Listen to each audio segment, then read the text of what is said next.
সুমন, শাকিল, রুমন তিন বন্ধু সবসময় গেম খেলেই যাদের সময় কাটে। আজকে বিকেলে তিন বন্ধু মিলে গেম খেলতেছিল। তখন সুমন শাকিলকে বলে, বন্ধু ডায়মন্ড কেনা লাগবে, কিন্তু কালকে সবাই 1000 করে টাকা নিয়ে আসবি। শাকিল বলে, হ্যাঁ ডায়মন্ড কিনলে তো টাকা লাগবেই। তাহলে রুমন, কালকে সবাই 1000 করে টাকা নিয়ে আসিস। শাকিল বলে, ঠিক আছে, তাহলে কি মনে থাকবে তো? তাহলে আজকে সবাই উঠি চল। এ বলে সবাই চলে যায়। পরের দিন শাকিল প্রাইভেট পড়ে রাস্তায় গেম খেলতে খেলতে আসছিল।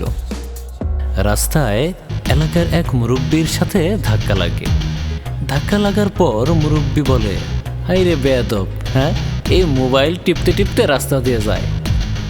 আগের যুগের পোলাপান দেখছি মুরব্বি দেখলে সালাম কালাম দিত, আর এখনকার পোলাপান এত বেয়াদব, সি সি সি সি সি। এসব বলার পর মুরব্বি চলে গেল। পরের দিন শাকিল স্কুল থেকে এসে ব্যাগটি ছুঁড়ে মেরে রেখে সিঁড়িতে বসে বসে গেম খেলতে থাকে। গেম খেলার এক পর্যায়ে শাকিলের মনে পড়ে তাকে 1000 টাকা নেওয়া লাগবে। তখন তার বাবাকে ডাকতে থাকে, বাবা, ও বাবা, বাবা। শাকিলের ডাক শুনে তার বাবা বাহিরে চলে আসে আর বলে, ব্যাগটা এখানে রাখছস কেন আর ডাকতেছস কেন, বল। শাকিল বলে, টাকা লাগবে, টাকা দাও বাবা। বাবা বলে, কিসের টাকা? তোরে তো সকালেই টাকা দিলাম আমি। তুমি সকালে টাকা দিছো, এটা দিয়ে আমি এমবি তুলছিলাম। ডায়মন্ড কেনা লাগবে, টাকা লাগবে। বাবা বলে, আমি আর তোকে টাকা দিতে পারবো না। শাকিল বলে, ভালোই ভালোই টাকা দাও।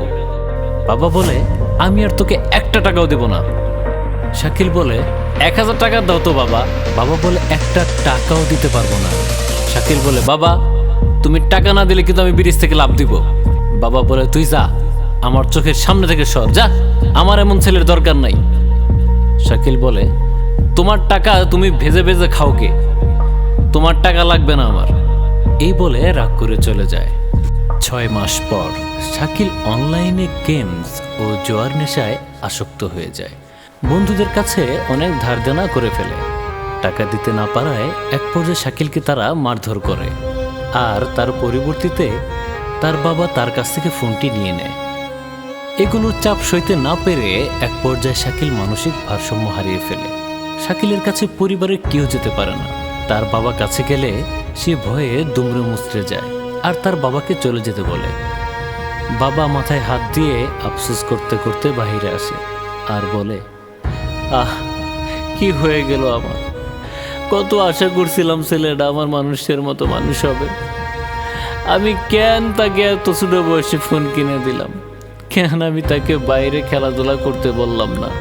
এলাকার কত ছেলেরা তো ফুটবল খেলা, ক্রিকেট খেলা এবং সংস্কৃতিতে অবদান রাখে। আল্লাহ, তুমি কোন পাপের শাস্তি আমাকে দিচ্ছ? কত স্বপ্ন, কত আশা ছিল ছেলেটাকে নিয়ে, সব ধূলিসাৎ হয়ে গেল এই মোবাইলের জন্য। ছোটবেলায় আমি যদি মোবাইলটা না কিনে দিতাম তাহলে হয়তো এই দিনটা আজকে দেখতে হইতো না আমার। এসব কিছুর পিছনেই এই মোবাইল দায়ী। এখন কি করব আমি? কত ডাক্তার কবিরাজ দেখাইলাম, তারা কিছুই করতে পারলো না। আমার ছেলে নাকি আর কখনোই স্বাভাবিক জীবনে ফিরে আসতে পারবে না। আমার মতো কেউ আর এই ভুল করেন না। সন্তানকে সঠিক শিক্ষা দেন, খেলাধুলা করতে উৎসাহ দেন। খেলাধুলা করলে শরীর ও মন দুটোই ভালো থাকে। আর আপনার ছেলে কখন কোথায় যায়, কি করে, কাদের সাথে মিশে, সব কিছুর খোঁজ খবর রাখুন। আপনার ছোট্ট একটা গাফিলতির জন্যে অনেক বড় প্রভাব আপনার সন্তানের জীবনে পড়তে পারে, যেটা আমি এখন বুঝতে পারতাছি। সব কিছুরই ভালো ও খারাপ দুইটা দিকই রয়েছে।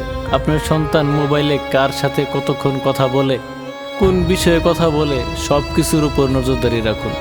নইলে আপনার সন্তানও হয়ে যেতে পারে সমাজের আরেকটা শাকিল। আপনার সন্তান মোবাইলে কার সাথে কতক্ষণ কথা বলে, কি বিষয়ে কথা বলে, তার সব কিছুরই নজরদারি রাখুন। নইলে আপনার সন্তানও হয়ে যেতে পারে সমাজের আরেকটি শাকিল। আমাদের এই ভিডিওটা দেখে যদি আপনাদের একটুও ভালো লেগে থাকে এবং আপনারা যদি সচেতন হয়ে থাকেন তাহলে আমরা ধন্য। সবাই ভালো থাকবেন। আসসালামু আলাইকুম।